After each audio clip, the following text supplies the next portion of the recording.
Authors, are you worried about what you're going to do with social media platforms becoming suddenly very unstable? Well, so am I. That is a thing. So let's give that a talk. First thing I want to say is that I am relatively new to posting on YouTube very much, at least in video format, but I've been around YouTube for a long time. I also have other platforms. So on TikTok, I have a decent number of followers. YouTube, I'm still figuring things out over here.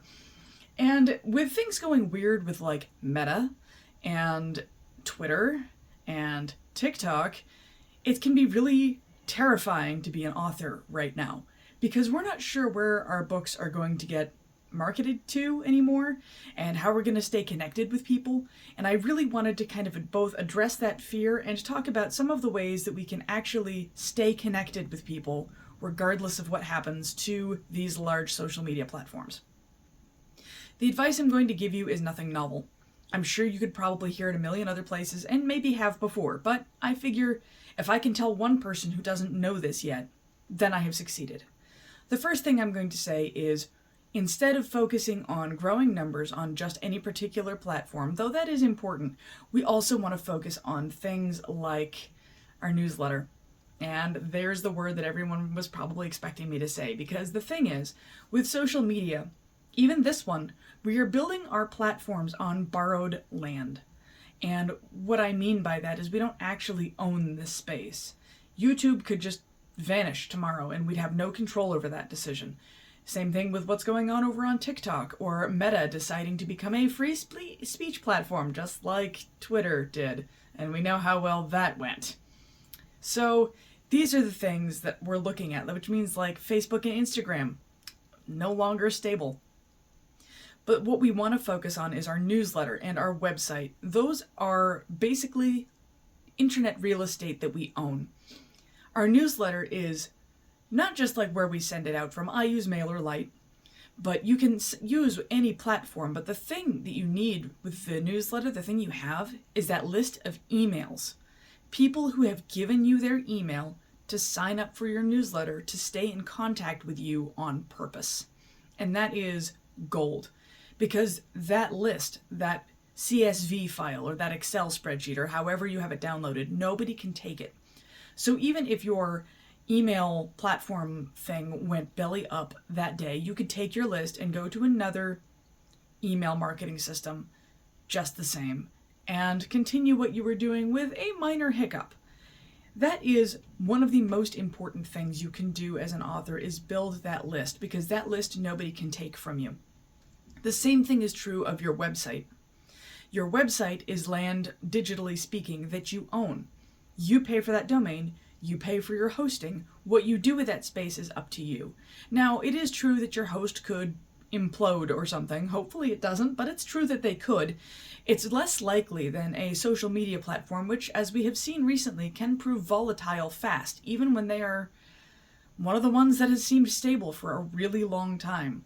Like, I'm honestly waiting for MySpace to surface from the deep, like Tom just rises like a zombie, like, hello, remember me? Back to the good old days. Who are your top friends? Yeah, I'm that kind of old, shut up. So that is a thing that we are witnessing in this landscape. Everything feels uncertain and unstable and uncomfortable and frightening. And that's a very real experience a lot of us are having. So right now, when you're sitting with those feelings, it's a good time to start. Reach out to the audience you have and say, hey, I've got a newsletter. If you want to stay in contact with me, no matter what happens, that newsletter is going to be your bedrock. And I know a lot of people are like, I don't know what to put in a newsletter. Well, frankly, I don't either half the time. And yet when I send them out, people reply and talk to me. These are things that you can use. My newsletter is right now mostly a monthly aggregate of my Substack posts. And yes, I have a Substack. I post on it regularly. It's not behind a paywall. People can give me money if they want to, but I don't really put anything behind the paywall. The paywall is just to basically support what I'm doing. So things like that. I've got the podcast, which is all over this channel. That podcast I make on Substack and is syndicated here.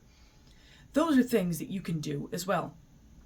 But let people know, let your audience know, hey, if you want to stay in touch with me, my newsletter is the place to do it. And while I love Substack and have nothing against Substack, I also know that Substack is not my newsletter.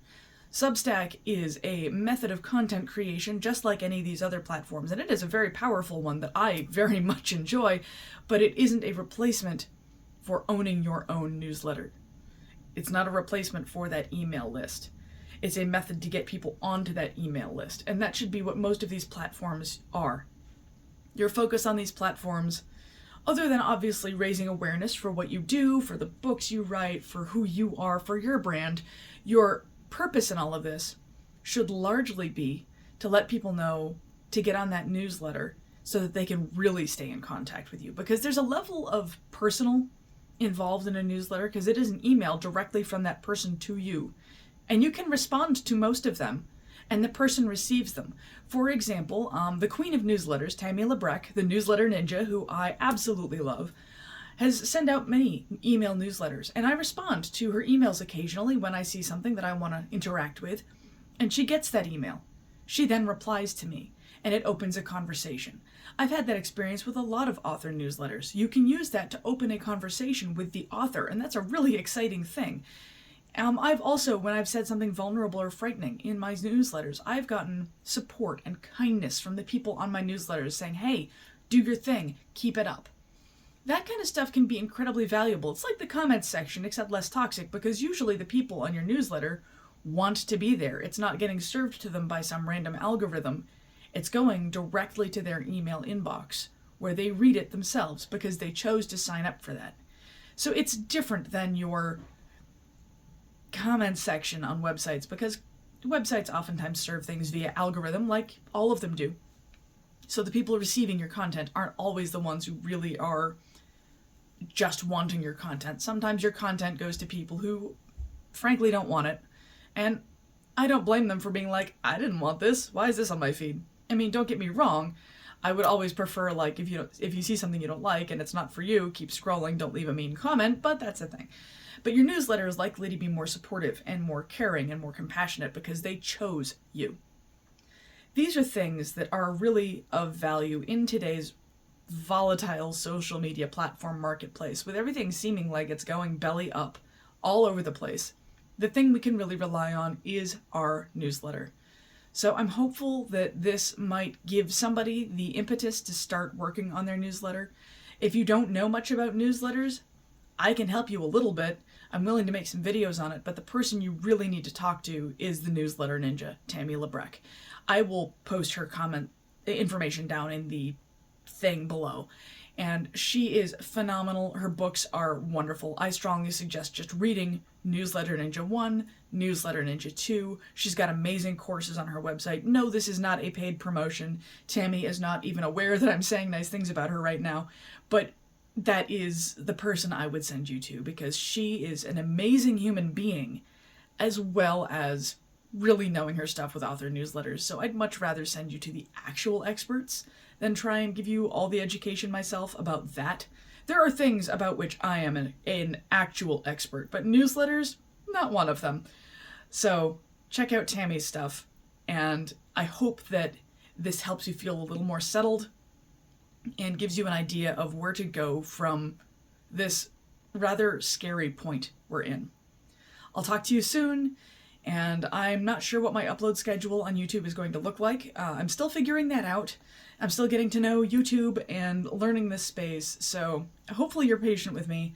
I think eventually what I'm going to do is probably record my podcast episodes in video format, then use the audio and the script for other things. So, I don't know. I guess we'll figure that out together. Hopefully you join me on that journey. I will see you later, and take care of yourselves.